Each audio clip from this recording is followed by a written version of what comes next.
When I first started, I didn't have any idea what to expect, and I went to a large community out in the middle of nowhere, and when I got out there, everyone was extremely accepting and would wave to me and say g'day. When you first arrive, it is quite confronting because the communities don't look like places where we would live in towns. I think probably my first impression was one of shock and disbelief that people living in Australia lived in conditions like they do out here. And I remember expressing that kind of shock to my principal at the time, and he just said, yeah, I remember feeling like that too, but just give it some time.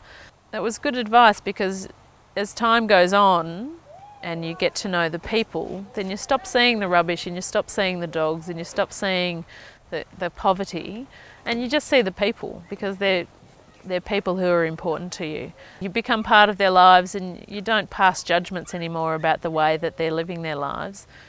You know them personally, so it becomes a different experience after that. But you need to allow yourself time to experience that initial shock and hopefully not be put off by it.